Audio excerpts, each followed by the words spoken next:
pan-fried Brussels sprouts with goat cheese. I'm telling you, man, we are Nashvilling it up. I love it. I love it. But we were just talking about mountain bikes. You said you're into that. Yeah, I like mountain biking. It's been a while since I've been, but it was just an easy escape to get. We live like 2 miles from downtown. We hear sirens like every hour. Like we don't think it was a city living, but it really is. It's 2 miles from Nashville. Mm-hmm, okay. Yeah, and so I wanted a way to get in the woods easy. And man, you jump on a bike and you can get in the woods within 10 minutes. Any direction you go, there's a trail. Yeah. And so I got into mountain biking and got into fixing up bikes, and then I started talking buddies into it, and then we started traveling with it and going to Georgia, and man, where all we go. Knoxville's got some good trails, all around the South, and we had a lot of fun with it. It's a lot of fun. I love it. When did you pick that up? I think I picked that up 3 years ago. Was it like 2020ish got you out doing that? Fall 19. Okay, fall 19. So right just before that pandemic hit. It's like the Lord was preparing your heart. That's right, man. He put me on it too, and there's one thing of like riding trails where you're taking an easy, small decline or some pivots and divots through some woods, and you manage to miss a tree and you feel like Superman out there, you know what I mean? But you go to Knoxville or you go down to Georgia and some of those trails are literally just straight down, and you're like, wait a minute, I have kids and my life insurance policy, I don't know that I should be doing this for real. Man, no. But well, I was telling you, our 12-year-old, he'll turn 13 early August, and so we picked that bike up for him because his old one went kaput, and he's been begging for like a good bike. Yeah. And that was about as much as I could stomach on that. I mean, we walked into that bike shop, and dude, you could spend $5,000 on a bike. That's almost entry like prices. You talk to pros, and they're like, "Oh, you want a beginner bike? You're going to spend about $5,000-$6,000." That is crazy. Where's like the poor kid bike that I could just put on the back of my truck and not really care about? But so he's been riding that. We got that for him about a week ago, and so he's been riding around. I'm like, dude, you got to keep it covered up. Like the guy who sold it to us, hey, man, bikes and water don't mix. You got to take care of it and that kind of thing. So we're really challenging him to take care of this. It's good. But he's been showing me YouTube videos of like some of these, like Red Bull trails and I mean crazy stuff. I go, Whistler how do Park, people do I that? think, is up in Canada. There's some ridiculous trail cam footage. Yeah, you can watch it. I make my 7-year-old watch it with me, and it's a good way to pass an afternoon, a rainy afternoon or something, just watching guys go around the country and taking these huge jumps and ridiculous mountain biking stuff. I don't understand it, man. I don't either. I mean, I think I'm past that age. Every year I'm from Alabama, man. I'm a tree climber, and we do wild stuff all the time on the back of mud trucks, and the older I get, the safer I get. Just like, I don't think that's a 3-foot drop. I don't think I can make that, fellas. I'm gonna go around. A 3-foot drop sounds like crazy. All right. Is that kind of... That's pretty normal. That's pretty normal? That's like the entry-level trails, and green trails. I can't even imagine. Yeah. How many kids you have? I got 2, and we got 1 that's going to be due in about 3 or 4 weeks. Oh, that's fun. Yeah. Were y'all pregnant when we had lunch? Yeah, we were. Okay, I can't remember. It kind of seems familiar to me. But 3 or 4 weeks. Wow, dude. Yeah, so she's close. number 3's on the way, and that's a girl. We have a 3-year-old girl, and we have a 7-year-old boy. And my goodness. We'll be stacked pretty good and girl heavy. So I got a bright future. So a lot of things going on in my future with the ladies and me and the boys taking boy trips a lot, I'm sure. I love it. Yeah. Well, I appreciate you coming out here. Oh, this is awesome, man. I'm glad I was able to. This is pretty beautiful. It's always good to see you and talk to you. Well, I've been wanting to do this for a while. I'm in the middle of I'm trying to do 100 straight days of podcasting. Cool. And so, which is more challenging than you might think. That sounds pretty challenging. I mean, there have been some days I'm like, honey, I gotta put something out there. You want to fight, honey? Yeah. Right. Dude, last night, I thought we almost got into one last night. Really? Yeah, because it was funny. Some of these have been, I will come up with ideas that I just want to ask her about. Mm-hmm. And I don't tell her what we're going to talk about. Mm-hmm. We just turn them on. I'm like, hey, here's what I want us to talk about. Mm-hmm. And it kind of catches her off guard a little bit. And so last night, I'm an idea guy. She and I have been married for 22 years. And so I've brought her literally hundreds of ideas over the years. And most of them are just the dumbest things you'll ever hear in your entire life. Mm-hmm. But and so early on in our marriage, there was a moment in our marriage where I was like, hey, we need to talk about this, because every time I bring you an idea, I feel like you just shoot it down like crazy. And I was like, it's kind of like crushing my dream. The security door. Yeah. Well, that's true. Right. I mean, it's true. And she's got this security gland inside her that I don't have. I'm more risky than she is. Have you done anything with like the Enneagram type stuff? Yeah. Okay. Yeah. So I'm a 7, which is kind of ideas, life of the party. I'm very optimistic. She is a 6, so she is more like worst case scenario, and I'm thinking through how are all the ways that this is going to go bad. And so early on, she would we had to kind of learn how to navigate ideas together. Sure. And so eventually some dear friends of ours kind of shared with us that their rule is, because he's very similar and she's very similar, that their rule is he can bring her an idea and she doesn't really comment on it for 2 weeks. So she lets him have 2 weeks. Yeah, I like that. Okay, honey. Yeah. All right. Well, it's good that you're thinking about that. And, I would encourage you maybe go talk to some other people, get some feedback on that.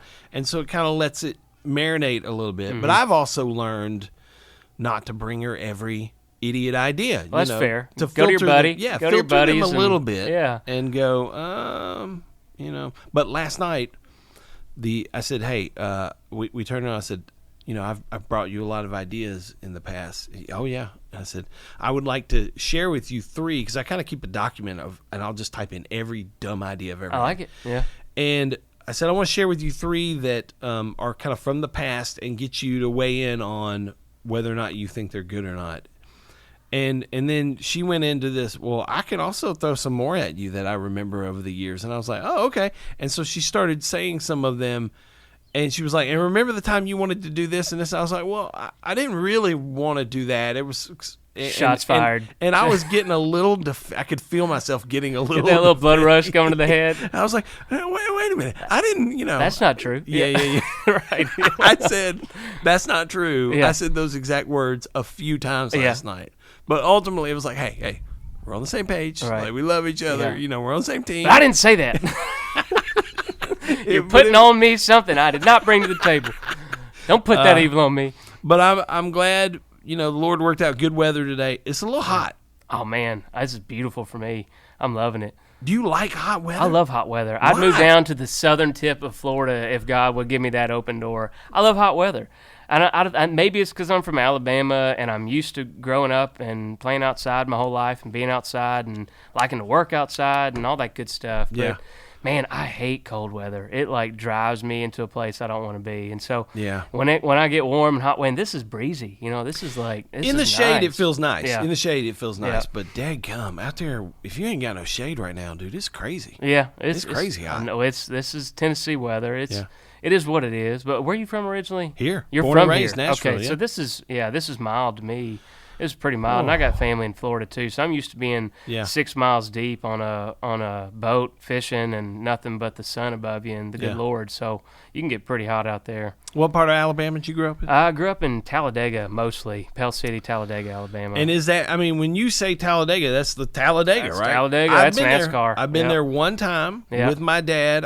My guess I was probably 10, 12 years old. That's a good. That's a good memory. It's cool. I hope so. Unless he's yelling at you and races are too much for some kids, Yeah, I don't think it was hot. It was loud. Yeah. Funny enough, later in my life, I grew to appreciate NASCAR for a decent little chunk of time, maybe 5, 6, 7 years. I went to a couple of Bristol night races. I thought that was a blast. Right, yeah. I was energy. Tony Stewart was my guy, so I was following that Home Depot 20 car, and switched to Toyota, and I was all about it for a minute. But back when I went to Talladega with my dad, I don't know, dude. It was hot. It was loud. I couldn't appreciate it as a kid. 10-year-old, you're probably covering your ears, and all they're doing is lap after lap after and we lap. were cheap seats sitting in the grandstands, metal seats. I was like, oh, God, this kind of sucks. There's man. a way to do Talladega and any NASCAR, really, and there's a way not to. And time of the year and whether or not you're infield, whether or not, like most people that go, like, do this, they bring the RVs out, they're in their center field, and they got like 20 or 30 other friends that they're barbecuing with, and they're doing campouts with the kids, and it's just a lot of fun. But at the end of the day, we got kids that walk. We got a live studio audience right now. That's right. But there's a way to do it and a way not to do it. I never got into NASCAR when I was a kid, and my mom had a cutout cardboard of Dale Earnhardt in the living room. Oh, yeah. Like, they are diehard Dale Earnhardt fans. And when number 3 hit that turn, that was like Depression era for a year for everyone in Talladega.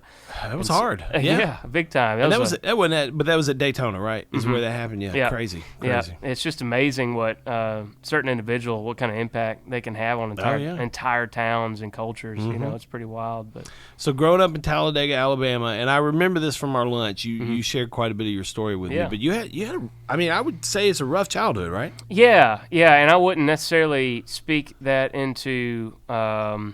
Yeah, I guess so. It was, and there's a lot rougher pasts out there, a lot rougher stories. Yeah. But yeah, it's a rough past for sure. There's a lot of trouble there. There's a lot of mistakes made, and a lot of deception made, and things like that. I grew up in, I guess you'd consider it poverty for the most part. No father, lots of stepdads. Mom didn't work; she was at home and in between relationships all the time. Lots of alcohol involved, lots of drunk neighbors and pills and all that good stuff. Meth, that's always a part of those old rural, especially counties in the South. Yeah, big time. And so that was majority of my life, is growing up house to house and not really having any stability, school to school to school, and just getting in a lot of trouble, man. Lots of trouble. I don't think there's a charge I didn't catch at some point. My goodness. Yeah. And are you okay speaking candidly? Oh, about that? sure. Open book. Yeah, I felt like man. during lunch you were pretty open and candid. I'm wide open about it. Talking about growing up without your dad, where was your dad? Dad was divorced my mom when I was 1, or I think just before I was 1, so I was a baby. And he was a house painter, and he had an alcohol problem, and he got remarried a few times. My mom got remarried a few times, so he was just gone. He just wasn't around. He was in a little town called Leeds, Alabama, and nothing but trailer park and a high school out there at the time. So he just wasn't around. And when you think back to your kind of checkered history, how much of that do you think, you hear people, like, obviously you made your own decisions, right? Yeah, right. But you're a product of your environment. You're Big time. Product of how you're growing up, who you're around. How much of an impact do you think not having your dad around had on your youth? Well, I'll tell you this. I think if you were to concentrate all of those stories that I've been through, whether it be lacking a dad or going to jail or living at a homeless shelter, all of them condensed down into really what had the most impact was not having a dad. Yeah. And so my entire mantra, the code I live by, the mission that I'm on every day is not only being the man that I feel like I needed to find, and I found it scripturally, but it was also imparting that to other boys who are growing up, not only my own son, but also other kids, that are 12 to 25, 30, that grew up without that father in the home, or they grew up with a father in the home and he just wasn't present. He was a doctor, he was a lawyer, he was blah, blah, blah. And I usually find boys that are getting invested into them good things, but not the best things. If that makes sense. Yeah. A lot of these boys are growing up that are coming to me and doing Bible studies and going out and hunting and shooting and all that good stuff. What I find out most of the time is they do have a dad around, and they did do the good stuff. They kept them in school. They taught them how to dress right. They taught them how to act appropriately and discipline them. But they didn't teach them the best stuff. Like, what does it mean to really be a man? What's my place in the world? How do I act like a man every day? What does it mean to stick up for other people? All these questions that men develop as they get older that they feel like is a hole missing. A lot of these kids aren't being taught that, and it's a lot of issues. Maybe it's because the dad wasn't taught that. Maybe it's because he's too afraid and doesn't know the answers, and he didn't want to admit that. And so this information is just not being passed down. So to answer your question, long run, it's a big part of my life, and everything I do is because of that.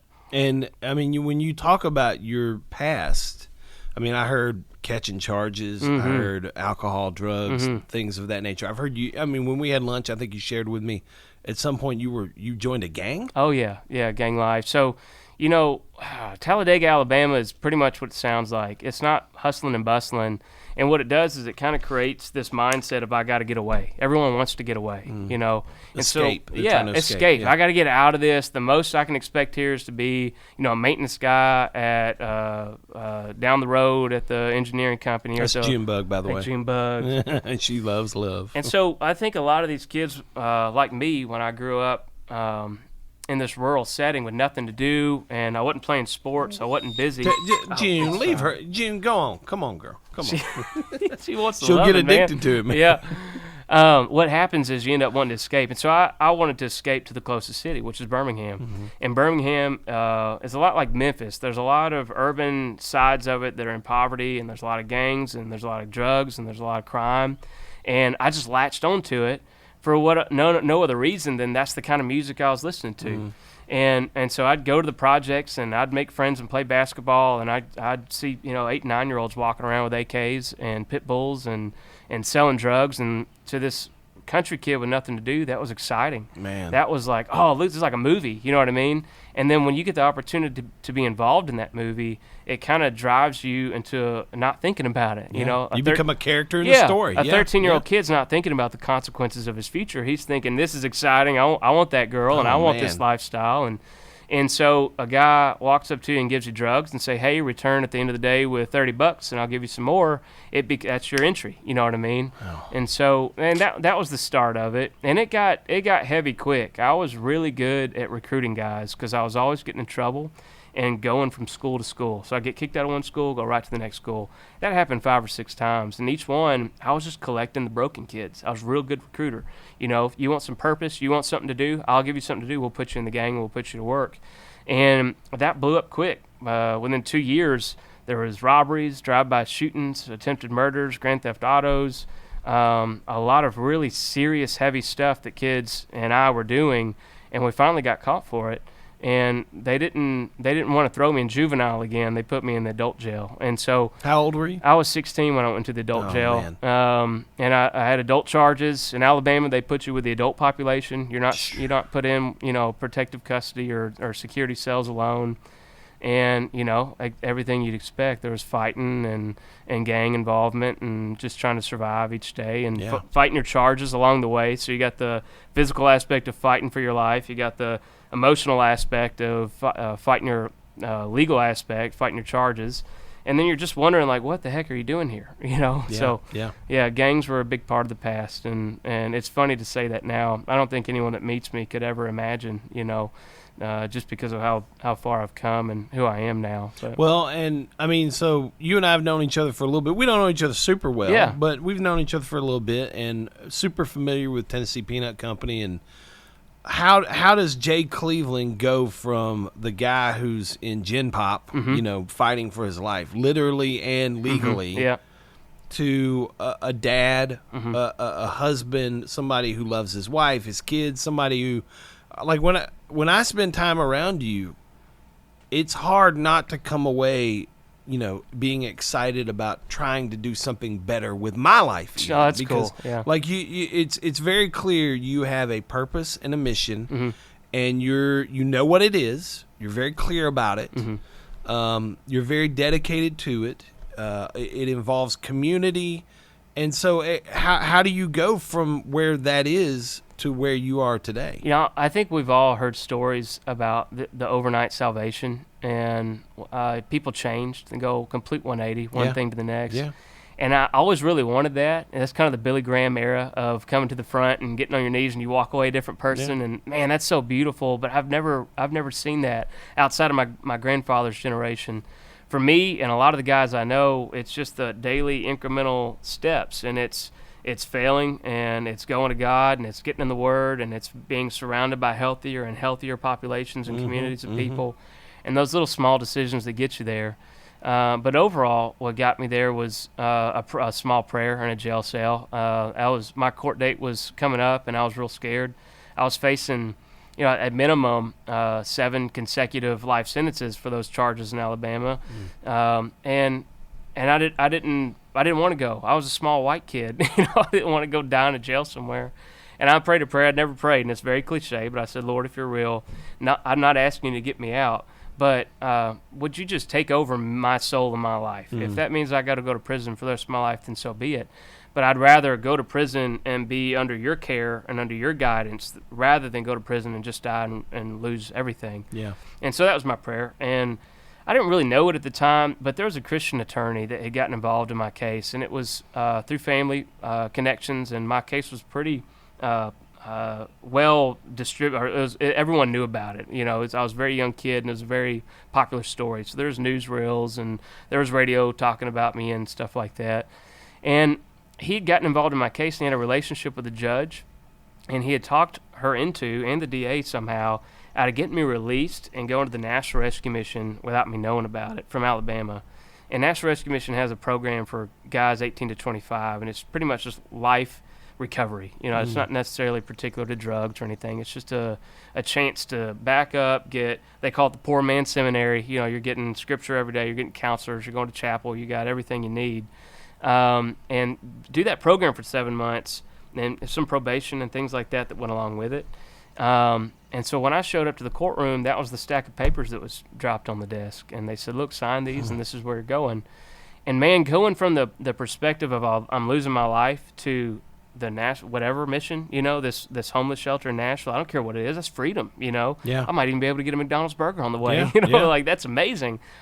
And I think it's similar to when people lose their life on a hospital bed, or they got cancer, or they have a near-death experience, or they're close to someone who's died. I think when you get that second chance or that second jolt of life, it changes perspectives. And I lost my life in my head. My life is over, and I got a second chance. And on top of that, I've buried a lot of people. I buried my dad. I buried my grandfather. I buried my closest friends that all didn't make it. And I think when you've gone through those events so many times, you get commissioned and you get on mission. And, like, there's nothing that's going to stop me. Every day is a new opportunity to carry out that mission. And so why would I get distracted by money or location or anything, really? Yeah. You know what I mean? Amen. Like, there's a mission here, and we got to be on it. And it's amazing how many times, and just on a daily basis, that you can get something will try to draw you away from that mission. Oh, dude, all the just time. Draw Are you kidding away. me? All the time. And as men, we got to be on mission. Yeah. When that stack of papers was dropped in front of you, like what does that physically look like? When you walked in that day, did you have any idea that this was even a possibility? No. You had you thought my life was over, man. Yeah, I thought I was going to jail, and I was going to take a plea bargain for something like maybe 25 years and get out with good time. That was my best hope or expectation. And they say, hey, Jay, there's a different option here. Yeah, instead of walking into the actual courtroom, I walked through the courtroom into the judge's chambers. Real fancy, nice. It's the nicest environment that I had been in a few years. I didn't get to go to play basketball. I didn't get to go to a mess hall. I was in a block cell for 2 years. There was nothing else, or a little bit less than 2 years. But so going into that environment, you're already kind of like, ooh, nice tables. That's mahogany, and nice lighting, and look at these fancy people. And the lawyer was standing there, and he sat me down at the judge's table, and that's when he stacked those papers up. And I remember signing that paper with giddiness and joy. And for the first time, like, it wasn't just my freedom I was taking a part in that moment. It was like, you remember the prayer? It was like a concept that, dude, is there a God? And did that dude hear me? You know what I mean? Like, is that a thing? Is this happening right now?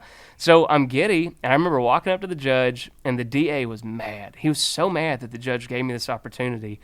And I get it. Like, his job is to prosecute and keep the town safe and all that. And he looked at me and he said, if you ever even shake hands with somebody from Alabama, you're going away for the rest of your life. And I said, yes, sir. And, I'm ready to go, though. So I took the charge that they dropped it down to, and I was out of there the next day. So was that, I mean, I know he's making maybe a bad joke at the time, but is that part of it that you're not allowed in Alabama? Are you not supposed to go back? Or? I think it was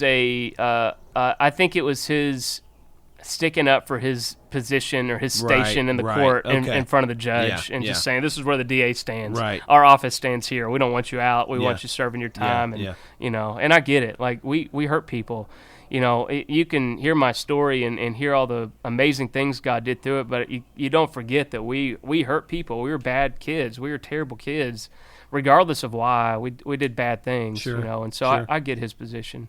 Had you ever been to Nashville? I had never been to Nashville. No, never been to Why Nashville. What was it about? It was the National Rescue Mission. Okay, so it was that particular program. It was that particular program. It was the attorney and his friends' connection to that program and the history they've had there of turning people's lives around. And And for what it's worth, man, I learned a lot about God in a jail cell, but I learned everything about Jesus at a homeless shelter. Yeah. Because you're serving them. You're scrubbing floors and bathrooms. You are in the mess hall giving them their food, and they'll spit on you. They don't have any respect for life or anyone else. And so while you're serving these very, very broken people, you're also you're learning a lot about what Jesus is doing in your life, Yeah. And not, I'm gospel heavy, man. So going through those experiences and seeing that there was a God big enough to love me through everything I had done, it allowed me to learn a lot about Jesus at that homeless shelter. Yeah. And so it was a really cool experience. So you were there for 7 months. A little bit longer, yeah. And then when you leave there, you're 16? No, 17 probably? No, because I had gone to jail when I was 16. Okay. I didn't get out till I was 18. Yeah. And so I went to the National Rescue Commission for another year. So I was 19 by the time I got out and finally had freedom for the first time in a long time. And so a young man, 19 years old, Nashville, Tennessee, finally a little taste of that freedom. Like, what happens next? I got my GED in a jail cell, Yeah. and I went straight to college. I booked at the MTSU. I was the first one in my family to graduate college. I was the first one to go. And I couldn't have been more excited about it, man. I never thought I'd get an opportunity like that. I didn't think I'd make it out of high school alive, but let alone to go to college. Man, that was so cool. It was just really cool to finally shed the gang and jail clothing, not only physically but symbolically. Like, get it off me, go to college, put on a polo, put on some khakis, and act like a normal 19-year-old. Right. And I didn't tell anybody. I covered up my tattoos, and I didn't tell anyone. I didn't keep it from them. But I didn't offer it. I just wanted to blend in for the first time. I wanted to be normal. And I got a lot of that. I got a lot of the social interaction out of that and how to be a normal kid out of that. I shed that anger in college. And I watched Andy Griffith for the first time in my life, bro. So good, man. So good. My wife, then girlfriend, introduced it to me, and I was like, oh, this is like refreshing. This is amazing. What kind of life is this? Yeah. And that got me into bluegrass and playing banjo and, just a new lifestyle. You play banjo? I love playing. I love playing, man. I'm okay. a picker. I'm a picker, but it just, again, it's those incremental, daily, small things that that build a new man. And what'd you study at MTSU? I studied behavioral science and developmental. Gosh. Yeah. Okay. I wanted to. The big goal was to help kids. To go back and help kids that were from where I was from, and work with gangs and work in the jails and the juvies and work at the mission and do that kind of life. And so I got a lot out of it. But psychology and behavioral science, they're cool. There's a lot of nifty tips and tricks and Enneagram and all that stuff you can get out of it. Yeah. But man, nothing can prepare you for a soul like the word can. It's just amazing. I know. I thought I knew it all as a 20-something coming out of all that, but God will continue to humble you. Yeah, amen. Have you been in Tennessee ever since? I've been in we did a short stint for 7 months in Charleston, South Carolina. What took you there?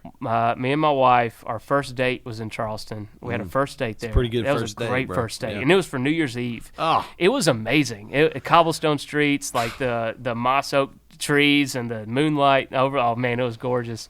And we decided that when we got married, instead of doing a big wedding, we would do a flyby marriage in Charleston and then just stay there for as long as we could with the wedding money. Yeah. And so we did a 7-month honeymoon pretty much in Charleston. Dude, that's a great idea. It was cool. That's great advice, like for young couples now. I mean, if they can switch, especially in a day and age where a lot of people work remotely, they don't have to be in an office. You can do laptop work anywhere. That's it.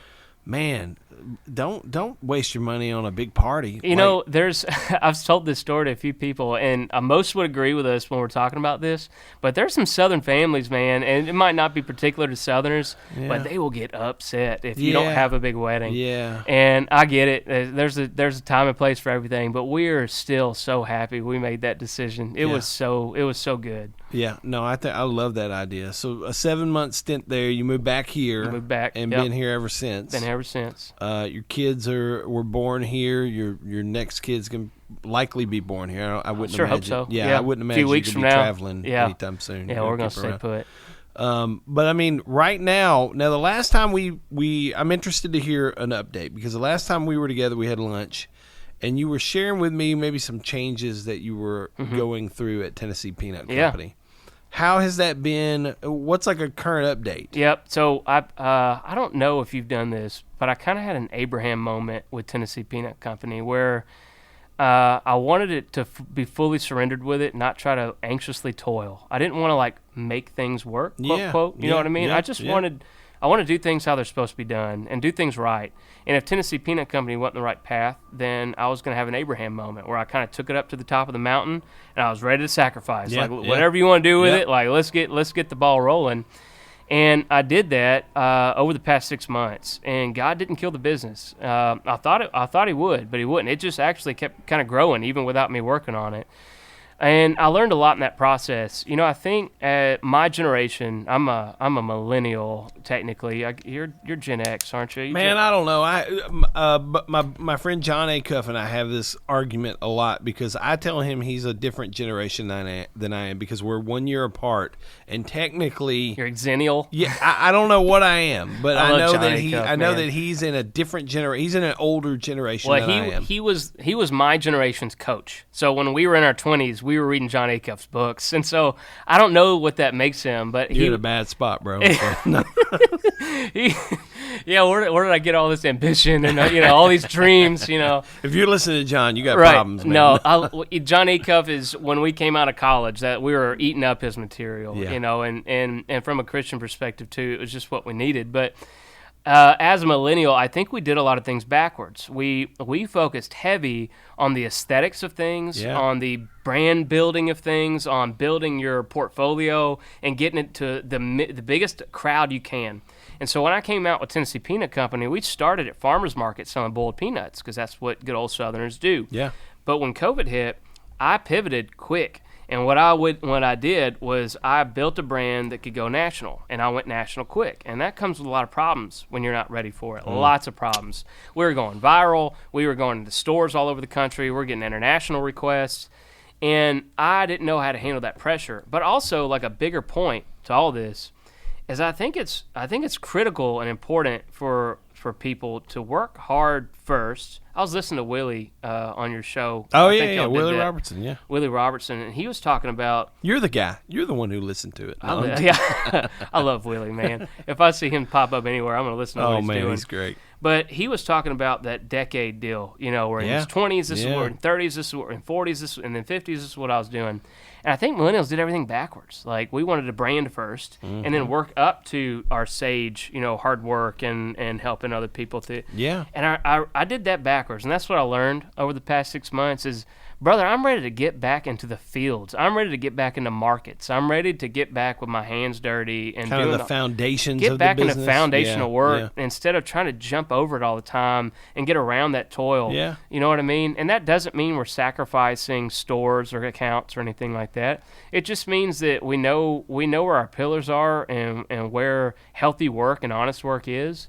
And we can do that alongside some of these bigger dreams and things we have. The purpose of Tennessee Peanut Company isn't to sell peanuts, and I think it's a lot of mission-based guys will tell you a similar story. Our mission is to bring along guys and help them learn how to work hard, help them learn the theology of family, help them learn how to implement these principles for leading communities and families in their life. We just happen to do it through peanuts. Yeah. And so the more time I'm spent on a computer or on marketing campaigns or et cetera, the less time I'm able to do that. And so I think a lot of men, you included, John Acuff, I've heard him talk about this. Willie had to go through it. Any leader will have to get to the point where they got to replicate themselves in some ways and kind of duplicate things and see things grow without their hands in it. Yeah. And that's really what I'm talking about. Man, it seems like that's a challenge, because if you're going to do that, it means more people. It means money that you're dedicating to it. How has that been navigating all that? Has it been difficult or? Yeah, what's not difficult though? Running a business for the first time, or I could quit a business and I could go get a job with Dave Ramsey and I'd find difficulties there. Yeah. And so at the end of the day, you're just picking which pasture you want to toil in. And I just happen to want to till the fields I'm in. Now, there's going to be difficulties with hiring guys, finding money, making money, hustling, all the stuff. And there's boundary lines with all that. Sure. Every one of those come with boundary lines.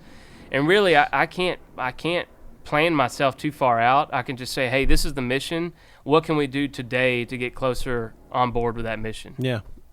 Well, so I asked about the update first intentionally because if I was wanting to come into today like kind of clear-headed about the current state of Tennessee Peanut Company. Because, would you say it's fair when we had lunch, there was maybe some, like, this could go either way. I don't know which way we're going to take this kind of thing. Yeah.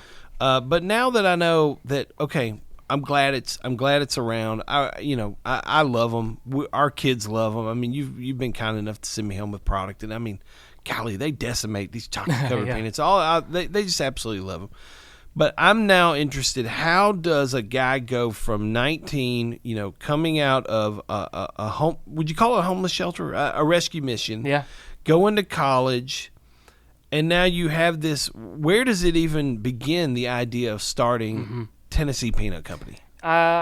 Just like you and a lot of entrepreneur-minded guys, there's a desire in you that just can't be met at whatever office you're working at. Yeah. You don't know what it is or how you're going to get there. And I think that hit me around 25 years old. And I was working at a nonprofit here in town in Nashville. And I loved the nonprofit work. I loved working with the homeless communities and all the different communities we're working with. I mean, we're serving everybody. But I would drive by a familiar face of yours, and it was Stephen Rose's Peach Truck tents. Sure. And I'd have to hit it on the way home every day. I'd see it on the corner. I thought, man, even Peaches, like, just to get out there and be my, back then it's be my own boss and what can I do? Yeah. And I would drive by that Peach Truck every day, and that it kind of enabled something in me that I really wanted to find an honest product that didn't have to do with numbers or marketing campaigns or talking people into something that they didn't want. I just really wanted to do an honest work with my hands. Yeah. And Stephen Rose and the Peach Truck just happened to be my influence at the time.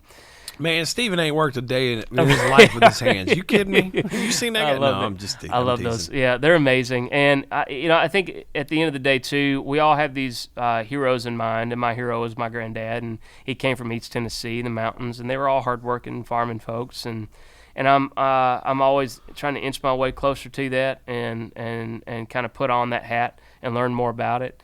And so we started looking around for what products could we bring to market and what products could we grow in the ground. And peanuts were just the missing item. It was really that simple. There wasn't any peanuts in Nashville or surrounding areas, and I thought I could deliver that. Man, so I love hearing about when people start things new. But here, I've got a confession I need to make to you. Okay? Go for it. I've never had boiled peanuts. Let's take a minute. Now, and this is a, like, people have brought them up. Yep. Hundreds of times. It's a staple of Southern culture. And here's what I always do, like, yeah. Like, I don't say, oh yeah, the best ones I had are, because that would be a lie. Yep. But I've never copped to it. Like, I've never said, yeah, I ain't never had them. I hear that. Yeah. I've never had boiled peanuts. We're going to have to change that. Yeah, but here's what I'm curious about, because up until a couple of years ago, crawfish was the same for me. Okay. It would come up, and like, I'd act like I knew what I'd play along, just, but I would never say, oh, yeah, but I had my first crawfish a couple of years ago. And, for one, where'd you have it? Yeah. And then two, where was the crawfish from? So I think we did it right. So there is are you into golf at all? Sure. Okay. Yeah. So on golf, when it comes to golf, you have the PGA Tour. That's kind of that's the premier thing. And then you have kind of I don't want to say minor leagues, but just underneath is called the Korn Ferry Tour. Yeah. And so the Korn Ferry Tour has an event here in Franklin each year called the Simmons Bank Open. It's about 10 minutes down the road here at a golf course called the Grove. And a friend of mine, Mike Hammondtree, is the executive director of the Simmons Bank Open. So he and his team put that tournament on every year. And it's gained a pretty good following. Like last year, it was voted the best tour event on the Korn Ferry Tour. Neat. And so as that thing has grown, probably 3 years ago, Mike reached out to me and said, hey, would you be interested in kind of working with us and, curating or programming the VIP sponsors pavilion with food and drink? And I was like, yeah, let's do that. So I love golf. I love Mike. I was like, I'm all in. And so I've got a partnership with them that this will be our third year in a row that I help them do that. So they give me a budget, and with that budget, I invite chef friends. I invite, maybe some bartender friends who work at, good bar programs around Nashville, or maybe the Southeast. You know, we've brought in people from Birmingham. Sure. And so year one, the first 2 years, the tournament has moved to September this year, but the first 2 years it was in May. It was on Mother's Day weekend. Ended up being there. Primetime crawfish season. And so a friend of mine, he's got one of the coolest names ever. Jean-Paul Bourgeois is a chef a Louisiana guy, born in Thibodaux, Louisiana, lives in Texas now. Part of the Meat Eater family, that group, if you pay attention to them at all. But Jean-Paul is a world-class chef, number one. But number two is just like a raw dog Louisiana Cajun boy. He's just as Cajun as they get. Yep. And then, but he knows crawfish, man. Yeah. And so I was like, with a name like that, you've got to know Jean-Paul Bourgeois. Right. Yeah. You know anybody else got a name that cool? Crawfish. And so that first year that I was involved, I was like, hey, I told Mike, what if we bring Jean-Paul in, fly him in from Texas, we'll buy whatever he tells us to get, and let's do a crawfish boil because that first Saturday in May is also Derby Day. So on Derby Day, we would do a crawfish boil. And so the first couple of years we brought Jean-Paul in, he said, I need you to buy crawfish from this guy. Okay. His name is Kyle LeBlanc. He's in New Orleans. And so we order our crawfish from Kyle. He gets it out of the water on Thursday. He overnights it. I pick it up Friday morning. And it goes into some refrigeration. You know, we keep them alive, put some ice on them. They're still alive. Let them get plenty of ice and oxygen, and then Jean-Paul comes in and cooks them up on Saturday. There you go. So that's how we did it. Yep. And I don't know that you can do much better. Well, as far as crawfish. Dude, and I was like, it was an eye-opening moment. Okay. Jay. Like that first time I had crawfish, I was like, I don't know why I haven't been doing this, and I imagine boiled peanuts will be similar. It is. But here's what I'm curious about. Can I, like people do crawfish boils. You can do them at your house. You can order your crawfish. You season, you boil them, all that good stuff. Can I do boiled peanuts myself? Yeah, you can. Okay. You totally can. Okay. It's a different cooking process. Okay. And there's two ways to go about it. One, you can order raw peanuts from any farm you want. Okay. And they'll ship them to you green or raw. So I can just go online and say order raw peanuts, and I can do that. Yep. And I'll find places. You'll find places, so you can get green or raw. Are there specific places you would recommend? Yeah, Georgia, Alabama, Florida. Okay. Hardy Farms is really good for green. Are you peanuts. not a Virginia guy? I love Virginia, and we do a lot of business in Virginia. Okay.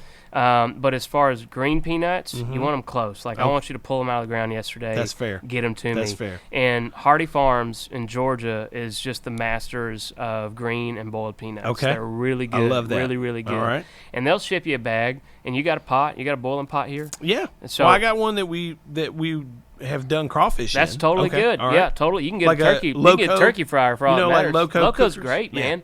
I love Loco. I think we're predominantly Loco at this point with our boilers. We love Loco. Yeah. You pour your green or raw peanuts in there. There's so many ways. This is kind of like where it gets iffy. It's kind of like Grandma's recipe. Because if you say one recipe, there's 1,000 others out there. Right. But you can soak those dills overnight, Cajun or salt, whichever way you want to go about it. You can do anything. Dill pickle. We've done maple, bacon, bourbon. We've done all kinds of boiled peanuts. Really? All kinds of boiled peanuts. But traditionally salty or Cajun, right? Yeah, yeah. You soak them overnight in the brine. And then you'll boil them the next day for about. So they're just wet, but they're not being cooked yet. They're not being cooked. They're just sitting in that brine, okay. Overnight. And then you will cook them the next day for about 4 to 6 hours. You'll just let them boil all day. And the process it gets to the point where it's like edamame, where it's kind of snappy. You know what I mean? Yeah. And then it'll get further than that, where it's mushy inside, like the actual nut or legume is mushy. And that's where most people like to sit, is in that real soft boiled peanut. Okay. And at that point, some guys will take them out then, and it's good for eating. You can do that, or you can let them sit another night. And so it just depends on how dedicated you are to the craft. Are they better when you let them sit? I mean, they're sitting longer in brine. It's probably. So I'm cooking for 4 or 5 hours, and then I guess, are you just pulling them out to check the consistency? Yeah, you'll pull one off the top, and you'll stir them occasionally, maybe once every hour and a half. And then you're like, all right, I like this consistency, so I'm turning the heat off. That's it. And so if I wanted to, I could just let them sit there. You cover them up? Yeah, you can cover them up with a lid. And I let them sit for another day? If you want to, yeah. Wow. And that's dedication. That's kind of like your meat guys that are like traveling to Egypt by boat, just to get the wood to cook with. Right, but right. At the end of the day, it's up to you, man. You could actually just cook it for the 4 hours during that day, and you'd have a great pack of pulled peanuts to share. And Cajun or salty, I mean, if I want Cajun, obviously Cajun's got to have a little more spice, right? A little more flavor, or a different type of flavor, I guess. Yeah. What am I reaching for to season these? That's another one of those just like a geographical location type deals. So if you're in Louisiana, compared to the Northeast, you can use Old Bay in the Northeast. A lot of them do. You're going to use Zatarans down here. You'll use Tony's. It just depends on what state you're in. Yeah. We have a customary blend we use. And it's a mixture of a lot of pure ingredients that we find locally. Yeah. But ultimately, it's going to be based on location. So, you remember what y'all cooked those crawfish with? So he told me where to order the sausage. We brought in potatoes. We brought in baby corn. We obviously brought in the crawfish, and then he had us go around and stock them up. It was like some celery. Yeah. Maybe garlic, onion. Lemon juice, and then there was a seasoning, but I don't remember the name of it. Yeah, it's all good, man. Mostly Louisiana, they're big on Zatarans, and it was not Zatarans, but I can see it, dude. It was almost like a blue. Oh, okay. I don't know. I think I've seen that bottle. It's on the tip of my tongue.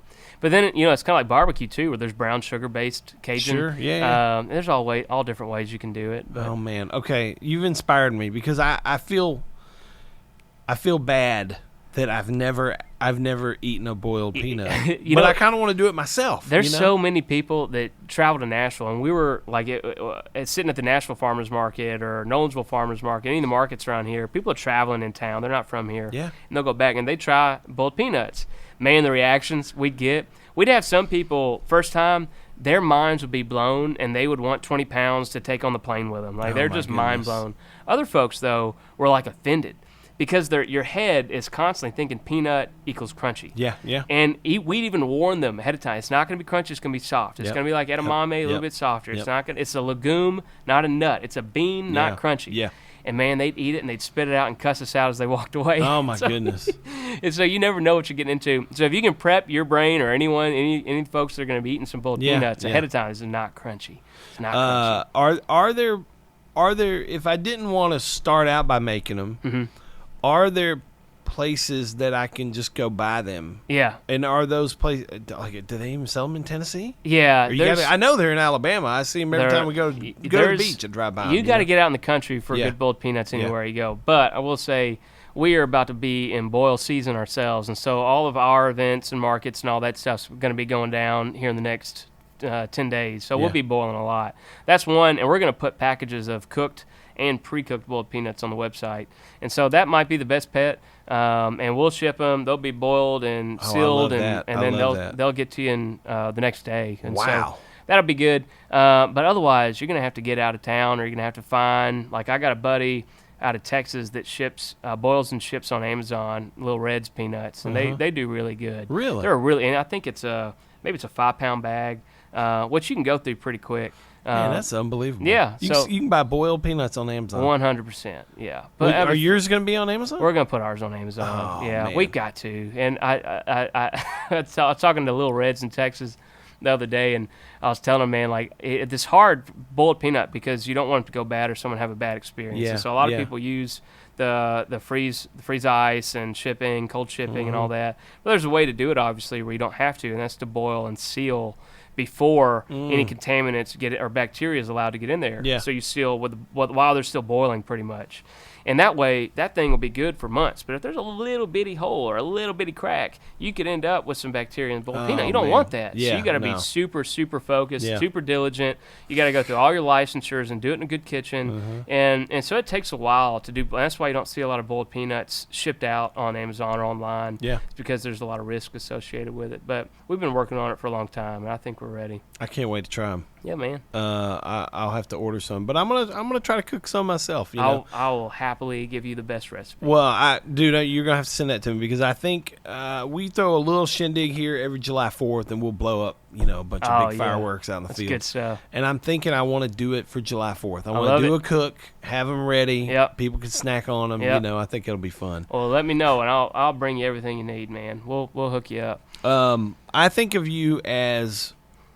Don't take this wrong way. Okay. As a simple man. Oh, that's me, brother. Yeah, Leonard Skinner all day. That's a great song. Yeah, that's a great song. But you've got an iPhone. Mm-hmm. Have you seen this thing? Mm-hmm. I like lights. They're cool. Yep. How do you I'm curious how you manage this stuff because I think of you as like a simple guy. You like. I think we're similar in that way that we're not attracted to these things. Yep. They're a little bit of a turnoff. Mm-hmm. But I feel like. In today's day and age, gosh, it's a necessary evil. Right. How are you managing that? Or is it hard for you? Man, tech is, it's a relevant conversation because 2023 and anyone involved in marketing or ads or graphic design, you saw one thing come up. It's AI. Yeah. AI is everywhere, and it's taking over jobs, and it's wiping out entire industry. And that conversation about tech is, I got to take it as what it was intended from the beginning, like the hammer was to the rock, or the tractor was to the plow, or whatever form of technology that's come up. We have to see it as this neutral device, right? It can be used for good or bad. And so, honestly, man, I'm not a poster child for the best way to handle phones or computers or anything else. I don't like them. A lot of guys don't. Yeah.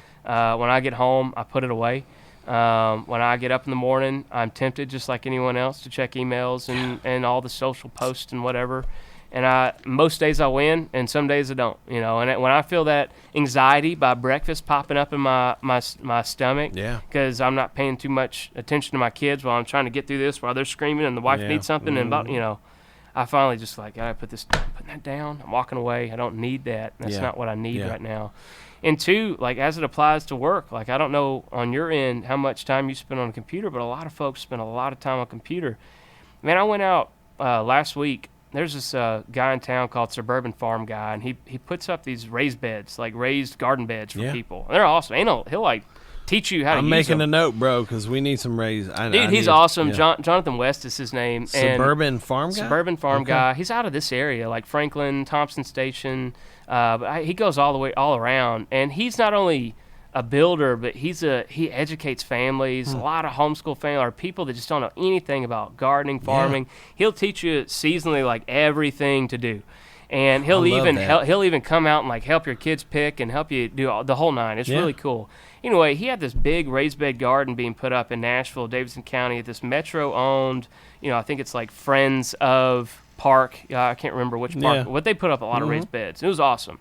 But they wanted a farm fence or a garden fence built. Big, nice, sturdy farm fence to keep the deer out. And John was like, hey, man, do you know anyone that can help with this? And I was like, I'm so sick of being on a computer. I want to do it. I want to learn how to build a fence. Yeah. And so I went out there, and for 3 days straight, me and a buddy, man, we just wiped it out. We worked our tails off. We sweated all day in this hot sun. We were shirts off and hammers rolling and digging ditches, and it felt amazing. It's I'm getting away from that computer for 3 days. And I think a lot of men are in that mind space. They're like, man, I'm so sick of being in my room or on this computer hunched over. I got to go out. I got to get out. I got to work with my hands. And I've seen it across all the men I talk to. They just want to get out and do something away from these devices. So I agree, man. I'm trying to build a life further away from it. And I don't mind being that old guy that's I don't know nothing about tech. You want to build me a website? I know how to do all that stuff because I'm a millennial and I was raised in it. But I don't mind letting some of this tech kind of pass over me in order to grab life by the reins and kind of live it and not miss that moment with my kid and not try to take a picture or video of everything and not try to, again, it's a useful tool, but I think I'm going to do what you said and kind of lean on that simpler side. And I don't mind being that guy that needs help from my youngins when I get older. Yeah. I don't mind it. I've been on this thing for about a month, and man, I loved 90% of it. Yeah. I'm not distracted by it. Sitting here talking, I'm not it's something buzzing. So the way this works is your phone's inside, right? And then my iPhone is, I don't even know where it is. Right. I don't know where it is. And right this like attaches to it through some way? No, I popped my SIM card out. Gotcha. And popped it in this. Okay. And there's a little bit of a syncing process where you got to kind of go to the Light Phones website and, do something that makes your contacts go over here. Yep. But then that's it. And so my AT&T SIM card is inside this little thing. That's cool. And that thing just works here. It won't work in my truck because it doesn't have a data connection. Oh. It only works when it's like a glorified iPod right now. It's Wi-Fi enabled, internet it's Wi-Fi surfable enabled, correct. From any location with Wi-Fi, right? Yeah, I can take it anywhere but I don't think it hasn't. It has not left my home in 4 or 5 weeks now, ever since I've been on this thing. It stays here. That's wild, man. I don't take it with me. Yeah. I don't. So pros and cons.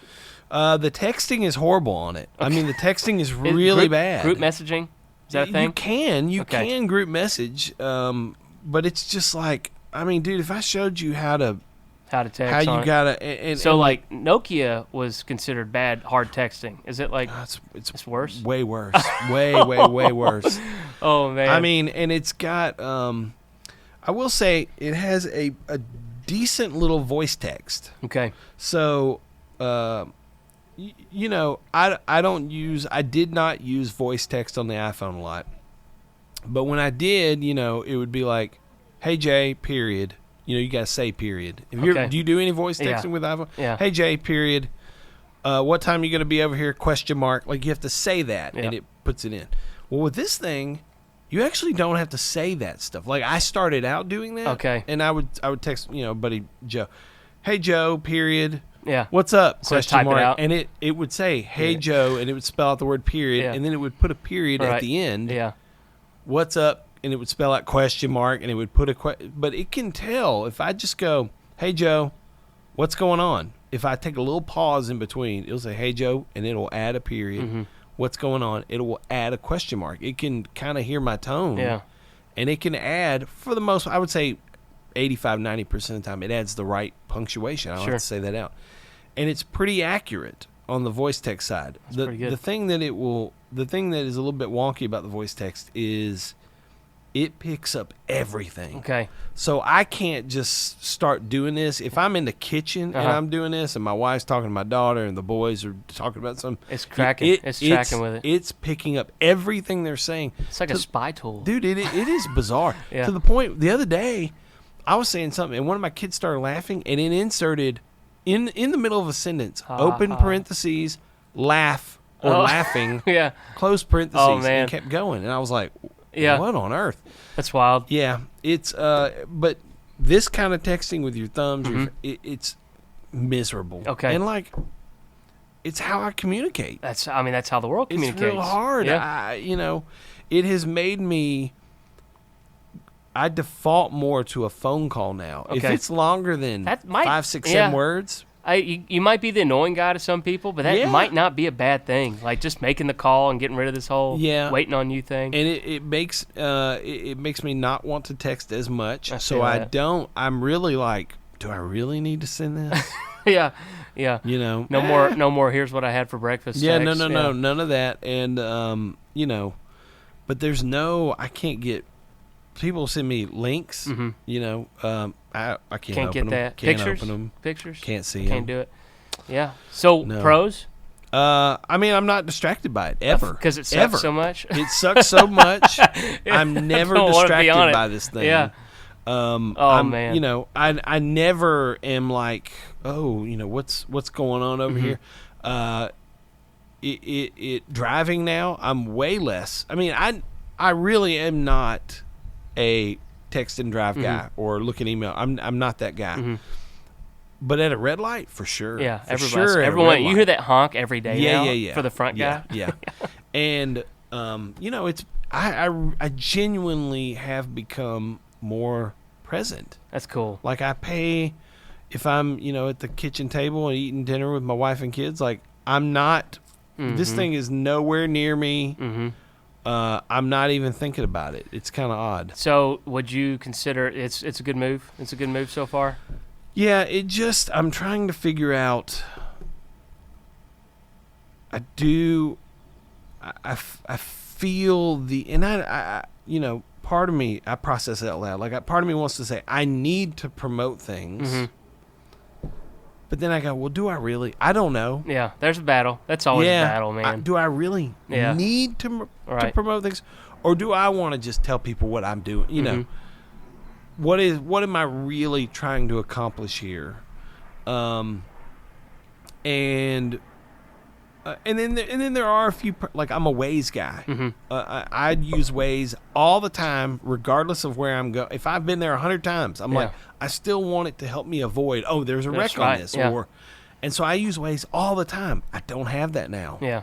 So it's just WSM in my truck right now. Yeah. So that's a little bit of I really like using Waze. I like listening to music and podcasts and audiobooks. I can't do any of that in my truck right now. Mm-hmm. And then, things like an Airbnb app. Mm-hmm. I mean, we got a couple Airbnbs. If somebody's checking in and something's not working, or the door's broke, or the water went out, they need to be able to message and come through that app. And if I'm out with this thing, no, good luck. I'm not going to see it for a couple hours. Yeah. So those are some challenges I'm trying to figure out. But I love the mental side of it. I love not being a willing participant in this machine. I have willingly given this thing my time and attention for 15 years. I know it, man. And a lot of it's in the name of convenience. And honestly, like, how much it's always at the cost of freedom, though. Have you ever noticed like convenience is always at the cost of freedom? So I guess at the end of the day, it's just, what line do you draw? What are we going to say is I'm not crossing this boundary with my freedom. The consequences come as they may, the conveniences come as they may, but this is where I stop. And I think we're there in a lot of ways, man, because it's getting to the point where, like, I'm reading about Neuralink and Elon Musk and implanting and blah blah blah, and I'm just like, dude, like, that's definitely a line. So let's come back way before that. Yeah. How about the light phone? How about not taking my computer with me everywhere? How about searching for more opportunities to work with my hands instead of just advertising, promoting, marketing, contracts, blah blah blah? There's space and room for that. I think I met with a guy earlier today. He was sharing with me about a podcast he listened to that was a conversation with a developer from Apple who was walking you through the best practices for turning your iPhone into a dumb phone, right? Yeah. And so, because I would love to be able to keep some of those functionalities. Yeah. It's really good at texting. Mm-hmm. It is better at phone calls. Phone calls on this thing are pretty rough. I can imagine. Man. I didn't think about that. Yeah. I'll call people, and I mean, every third second, it's like, hey, man, what? What did you say? I can't hear you. You went out for 5 seconds. Yeah. It's really kind of weird. I want to keep some of that functionality. Just without all the distraction. Yes, I don't want to be distracted by it anymore. Yeah, I've thought about those jitterbug old people phones, but it's still, you're going to run into the same problem. You're not covered up with a lot of the things we need as business, or even just running a family. Yeah. Like, as that organizational unit, there's a lot that needs to be communicated in pictures and calendars. Absolutely. So I get it, man.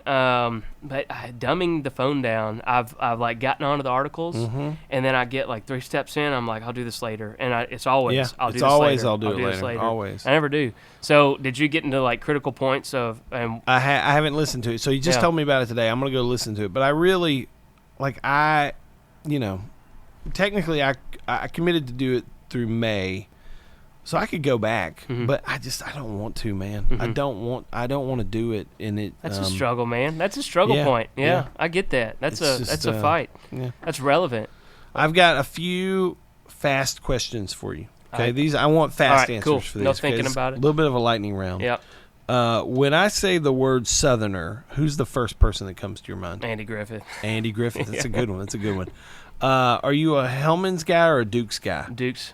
Dukes. Okay. Yep, all the way. I think my grandmother would actually disown me if I went for Hellman's. Okay. Yep. That's a smart woman. Yep. I know you're into bluegrass. Mm-hmm. If someone is not into bluegrass, if they want to get involved, what are 1 or 2 artists that you would recommend they start with? I mean, I can't not mention the Steel Drivers, just because there's such a medium road. Like, who can not love, especially Chris Stapleton's Stapleton voice behind that. Steel Drivers, like, my goodness, man. Other than that, though, like, probably something more modern. What's his Billy Strings is all over the place. Yeah, and he's bringing a lot of that old culture with a lot of modern riffs, and that's pretty good. But I'm a traditional guy, man. I love the old Scruggs and Doc Watsons. Yeah. And I love that old stuff. I want to hear the mountains and the birds singing in those recordings. Where do you stand on Punch Brothers? You ever listen to them? I love Punch Brothers. Yeah. I think they're great. They're one of my favorites. They kind of blended the Lumineers era with bluegrass and even classical. I mean, they're doing amazing, man. Yeah. And I got a buddy in town, Caleb Edwards. He plays with the Cleverleys. I don't know if you've ever heard them. I haven't. The Cleverleys are an amazing bluegrass band. They play at the Opry. They're playing everywhere. But they have a shtick to them, and they're funny. And so they'll play modern pop songs with bluegrass. But it's not like what you think of shtick bluegrass, like the General Jackson, just like real goofy East Tennessee dinner and dance kind of deal. It's really well done. But Caleb Edwards has solo album, and when you want to talk about like Punch Brothers, classical, the influence that he's taken from every genre and put it into bluegrass, like it's over your head. Like it's just like, this is amazing. This is beyond. I think you hear about guys like they're ahead of their time. That's Caleb Edwards is way ahead of his time. Okay, that's good to know. Yeah. You like Waffle House? I love Waffle House. What's your go-to order at Waffle House? I had a buddy one time give me a trick, and he said if you get the hash browns, you can add everything for 50 cents. If you double the hash brown, there's all the Waffle House loophole. And what you can end up with is like a table full of hash browns and ham and cheese and bacon and sausage and everything you want for like $2.50. And so, wow! Right, if you want to like be broke man that goes to Waffle House and eat really good, that's the way to go. I'm gonna try that next time. Do you have any family heirlooms that are important to you? Yeah, I do. Where are these kids? Oh, they're in the UTV. Hey, boys, boys, Range. JD. Try to keep it quiet a little bit, please. I love you. Mine would be doing the same thing.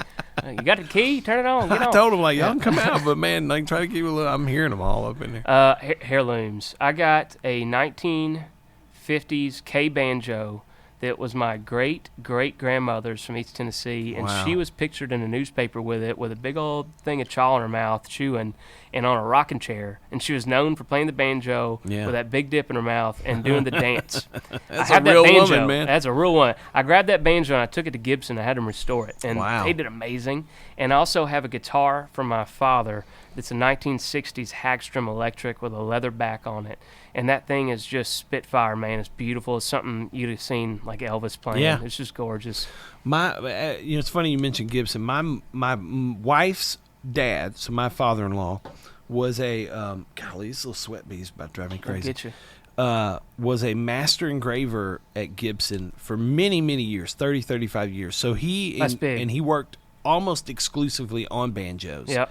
And so he did a lot of Earl Scruggs banjos, Bela Flex banjos. That work did a ton is just of that. ridiculous. Yeah. So he's got, I ain't never telling how many banjos he's got from over the years, dude. As an entrepreneur and people, I like makers and making things, and you do too. Made South, right? He's a master engraver. He's an artist. And man. So when you go down that line of what cool businesses are out there, what are the other makers, you end up coming across engravers, and especially Southern engravers. Oh. The belts and even like the saddles for horses, banjos, guitars, like.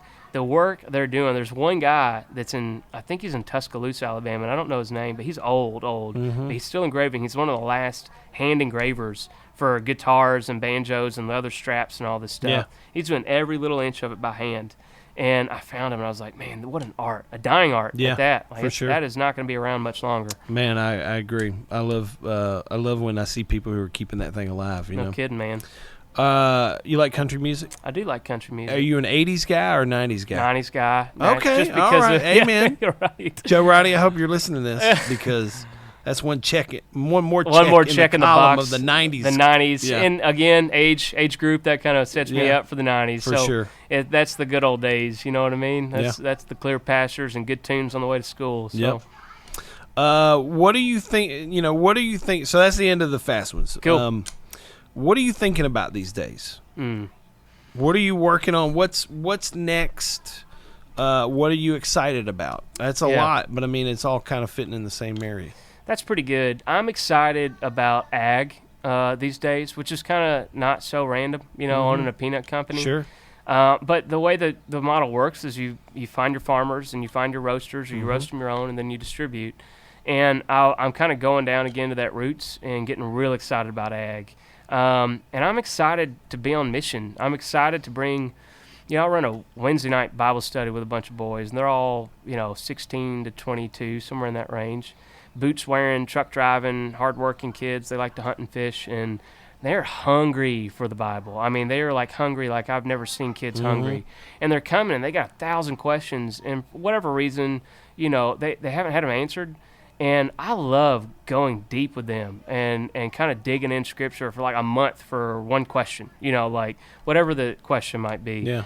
And just seeing their drive and their hunger and how it's kind of passing on to other kids in their schools, and they're starting their own studies. And, man, that's just wild. I don't know how I couldn't be excited about that, because even in my generation, probably yours, like, who did you know that was getting excited about the Bible? Yeah, like, no, dude. My wife and I were just talking about this. Right. Yeah. I was excited about music, girls. I was excited about the field party Friday night. I was excited about everything but the Bible. Yeah. And for these kids to, like, literally be walking away from bad relationships or places they don't need to be in order to come hang out with me and get into the Word, like, that's wild, man. Yeah. That's just nuts. And I we're getting agree. more and more, and we're feeding them. We're doing barbecues and cooking deer and having fires and shooting guns. And, dude, it's great. That sounds like a blast. I could stop everything. And my son, he's 7. He comes with me. I could stop everything and be happy and content if that's it for my life. Yeah. Like, that's amazing. But, I love it. Yeah, and agriculture, planting stuff, working hard like we were talking about, getting back to the roots of things,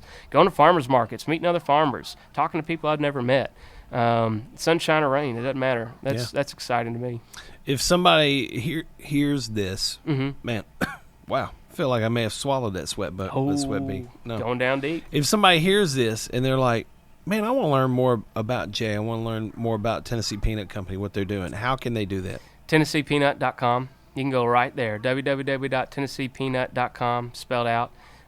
Message me. I'm the one. That's my phone number on there. That inbox is going to me too. You can get on any of our socials. That's going right to this forbidden phone right here. Dear. So I'll talk to you. I love hearing from people. And we put that on our cans too. Like our cans that are going in stores around the country, it's got my number on it. Yeah. Like, text me. Wow. I want to talk to you. And people do. Like, I'll get a random veteran out of Texas that's bored and planting his garden and wants to talk to me about anything. Oh, man, and that's he'll call. Great. Yeah. And I'll get to hear his life story, and we'll talk about peanuts or whatever, and he'll order a can, and that's cool, or not, you know. But, yeah, it's been neat. So get at me right there. I love it. At Tennessee Peanut. Well, I appreciate your time. I always like getting to hang out with you. Oh, thanks for having me, man. This is I always cool. feel inspired, challenged. That's you know, good. I do. I feel challenged whenever I get to hang around. Bring a little with you. iron to the combo. That's right. That's right. So I was gentle. I'm gentle today. you know what? One more thing. You said when I emailed you this morning directions and everything, and I said, hey, listen, I'm not drinking right now, but if you want a beer or something, you just let me know. I'll have something ready for you. And you said, I think I wrote it down here. You said, I'm on an all things bad for me fast since December. What does that look like? Man, I got tired of getting. You ever get like sinus infections? I got them for all sure. the freaking. I was getting them like every 2 months. Yeah. And I started cutting out one thing after another, and before you know it, like I cut out everything. I quit drinking. I quit smoking cigars with my buddies. Yeah. I quit eating sugar. I quit eating like yeast and bread. Yeah. I cut out everything that wasn't real. Yeah. And I started exercising, and I just literally took out everything. Yeah. And since then, I hadn't got sick once. I hadn't even really sneezed. This is like I'm the kid that was welled up eyes and couldn't see during the summer and spring. I hadn't had a single problem. And the more I got kind of stick to a just whole foods diet, like just real food, shop the outer aisles, not the inside of the aisles, I have realized like I'm not tired anymore. I'm not getting those little depression parts of the day. None of that. Sure. I'm wide awake in the morning. I'm ready to go all day. Yeah. And Sleeping well? Sleeping dude, like hard as a rock. Wow. All night. Love it. Which was a big deal. And that's a big deal with a lot of people, man. And so I think the big one was honestly sugar. And the secondary was yeast. I didn't know that until I started reading about Candida, which is like a bacteria that feeds yeast. Yep. And it's in all of us. But sugar and yeast, like that's the big fuel for it. And that Candida will make you tired. It'll give you gut problems. It'll, I'm going on a mantra of everything I've learned the past 6 months. Man, I love it. I cut it all out, and I feel great. And every now and then, someone's like, "You want a cigar?" I'm like, Yes. Yeah. No, I don't. Yeah.